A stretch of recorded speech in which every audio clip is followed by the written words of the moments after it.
هندور وندور ونلف السبع بحور ونجيب لكم قصص من الخيال. هندخل مع أصحابها ونعيش جواها. بس قبل ما نبدأ ونقول يلا بينا نصلي على الرسول.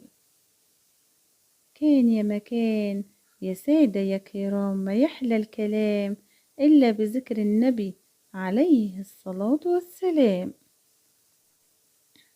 قصة شجرة التنوب. في عمق الغابة عاش تنوب صغير في مكان حار وجميل. كانت الشمس الساطعة والرياح الناعمة بتداعب أوراقه، وكان حواليه أشجار طويلة وقوية. كان بيكره نظرتهم ليه من فوق لأنهم الأطول. كان بيقول أنا صغير جدا ومش شايف حتى اللي يقرب مني. يا ريتني كنت أطول علشان أشوف البيوت والعالم من حواليا. قالت الشجرة الكبيرة انت هتكبر زينا، الوقت ما بيوقفش أبدا حتى لو حبيت انت توقفه. استمتع باللي انت فيه دلوقتي.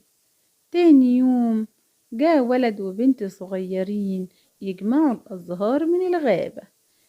قالوا ياه، اليوم ده جميل جدا. شوف الشجرة الصغيرة دي حلوة وجميلة قد ايه. دي طفلة الغابة. حزنت الشجرة وقالت الأطفال بيقولوا عليا إني طفلة. قالت الشجرة الحكيمة ده شيء لطيف إنهم حبوكي. في نفس اللحظة جاء أرنب ونط من على الشجرة. قالت أرنب سخيف، شفتي يا ترى ده لطيف برضو، ما لاحظش حتى وجودي. قالت الشجرة الحكيمة لو ما لاحظش وجودك ازاي نط من فوقك. قالت الشجرة انتوا كلكم بتسخروا مني. قالت واحدة منهم شيء مضحك لكن شكلك جميل جدا. قالت الشجرة الصغيرة أنا بكره إني أكون كده. قالت شجرة خليكي سعيدة بمظهرك وسنك ده، أنا ما بقاش عليا كتير وإزالة الغابة قربوا ييجوا يقلعوني من جذوري علشان يخلوا الأرض ويحولوني المباني. شيء مخيف جدا. قالت شجرة تانية لازم ترضي باللي انت فيه. لكن الشجرة الصغيرة كانت عايزة تكبر بسرعة. كانت السنين كريمة معاها.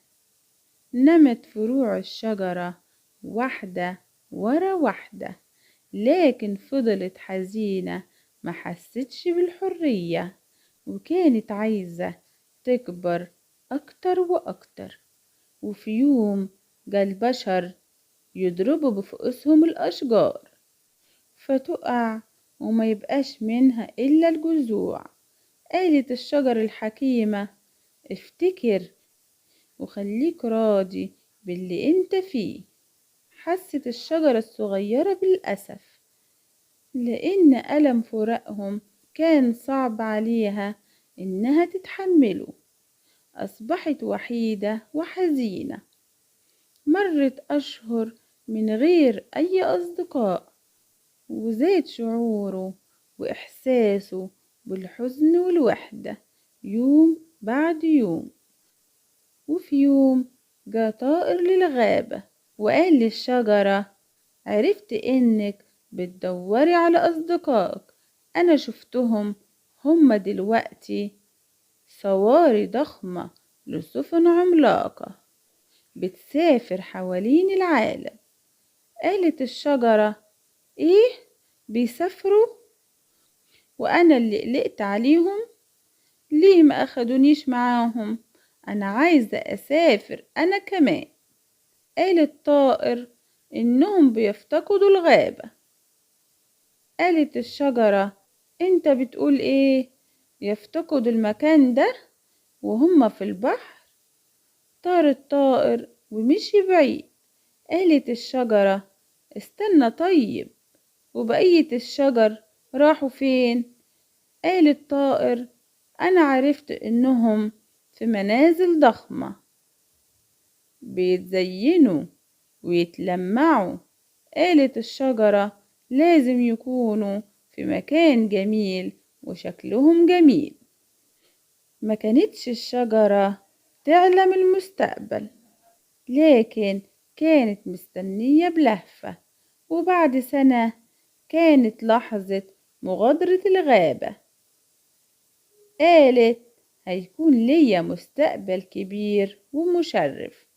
أخدوا الشجرة من الغابة لمنزل كبير، وحطوها في حوض، وحطوا حواليه الرمال، وبدأوا يزينوها ويلمعوها. وما اكتفوش بكده، لكن كمان حطوا عليها نجمة. وفي اليوم التاني استنت الشجرة ايه اللي هيحصل، لكن سطعت الشمس ومحدش جه. قالت الشجرة أكيد مش هينسوني لأني أجمل شجرة. لكن الخدم شالوا الزينة من على الشجرة، وأخدوا الشجرة لمكان مظلم تحت البيت. مر الشتاء وداب الجليد، وفضلت الشجرة في مكانها في المكان المظلم. قالت الشجرة وحشتني الشمس والغابة والرياح. اتجمعت حواليها الفيران، فضلت تحكي لهم حكايتها. قالت الفيران أكيد كنت سعيدة. قالت الشجرة طبعا، لكن ما كنتش عارفة كده لأني كنت دايما بشتكي. كانوا كلهم عندهم حق، يا ريتني اتمتعت باللي كنت فيه. وبكده خلصت قصتنا. هتوحشوني جدا من النهاردة لحد القصة الجاية. بحبكم جدا في الله. مع السلامة في يوم جديد وقصة جديدة إن شاء الله.